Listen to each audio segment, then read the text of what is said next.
नमस्कार, आप देख रहे हैं भारत जन संदेश न्यूज 26 भरोसा जनता का। मैं हूं राहुल सिंह चौहान। आइए जानते हैं काशीपुर से आज की बड़ी खबर। कुमाऊं आयुक्त दीपक रावत ने गुरुवार दोपहर काशीपुर पहुंचकर ऐतिहासिक गौ विशाल टीले में भारतीय पुरातत्व सर्वेक्षण द्वारा दोबारा शुरू किए गए उत्खनन कार्य का विधिवत शुभारंभ किया। धार्मिक अनुष्ठान के बाद उन्होंने स्वयं प्रतीकात्मक रूप से खुदाई कार्य की शुरुआत की। इस दौरान आयुक्त ने भारतीय पुरातत्व सर्वेक्षण की पूर्व खुदाई में मिले 6वीं शताब्दी के पंचायतन मंदिर का भी निरीक्षण किया और अधिकारियों से इस ऐतिहासिक महत्व की जानकारी ली। उन्होंने गौविशाल टीले को उत्तराखंड ही नहीं बल्कि देश की महत्वपूर्ण सांस्कृतिक धरोहर बताते हुए इसे संरक्षण और पर्यटन विकास पर विशेष जोर दिया।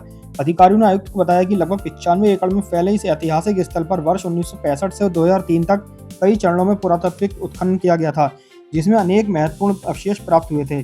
अब एक बार फिर वैज्ञानिक तरीके से उत्खनन शुरू किया गया है ताकि प्राचीन इतिहास से जुड़े और महत्वपूर्ण प्रमाण सामने आ सके। आयुक्त दीपक रावत ने अधिकारियों को निर्देश दिए हैं कि गौविशाल टीले के मूल स्वरूप को सुरक्षित रखते हुए यहाँ पर्यटन, शोध और मूलभूत सुविधाओं का विकास किया जाए, जिससे यह स्थल राष्ट्रीय और अंतर्राष्ट्रीय स्तर पर अपनी अलग पहचान बना सके। ऐसी ही हर बड़ी और विश्वसनीय खबर के लिए जुड़े रहें भारत जन संदेश न्यूज 26 के साथ। धन्यवाद। ये बहुत ही आर्कियोलॉजिकल सर्वे ऑफ इंडिया के अंदर उनके अधीन ये साइट है और हिस्टोरिकली बहुत इम्पॉर्टेंट है। तो कोई मुझसे पूछेगा कि उत्तराखंड में कोई साइट इतनी इम्पॉर्टेंट है तो आई थिंक गोविशाण है। और बहुत पुराने समय से ये सेटल्ड रही है और इसमें लेटर वैदिक पीरियड के रिमेन्स मिले हैं, गुप्ता पीरियड के रिमेन्स मिले हैं, उससे पहले कुषाण पीरियड के रिमेन्स मिले हैं। लगातार इसमें बेसिकली हैबिटेशंस रही हैं और कल्चरली बहुत रिच रही है। अभी जैसे सतह पे हमने देखा तो बहुत सारी पॉटरी यहाँ पे जो हमारे सुपरिंटेंडिंग आर्कियोलॉजिस्ट हैं जोशी जी, उन्होंने हमको दिखाई। और इसमें बहुत पहले जब एक्सकवेशंस हुई थी, एक बार 1939 में हुई थी, 65 में हुई हैं और उसके बाद एक बार दोबारा हुई है। और अलेक्जेंडर कनिंघम यहाँ पे आए थे 1861-62 में, तब इन्होंने इस एरिया का रफ स्केच बनाया था।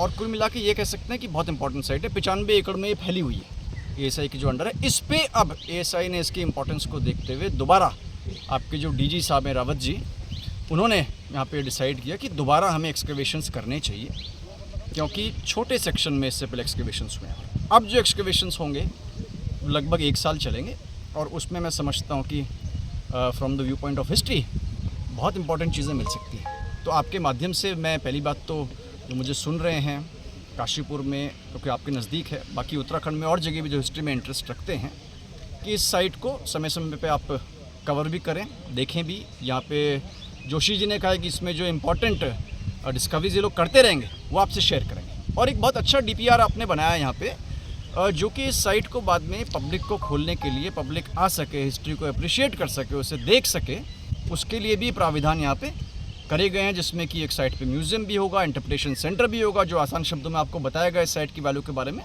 तो कुल मिला के आई थिंक बहुत ही इंपॉर्टेंट साइट है और हमें उसी हिसाब से अपने जो पास्ट को अप्रिशिएट करना चाहिए। सर, बात करें आज हरियाला लोकपर्व पे आप यहाँ पहुँचे हैं, ऐसे उस लोकपर्व के लिए क्या कहना चाहेंगे?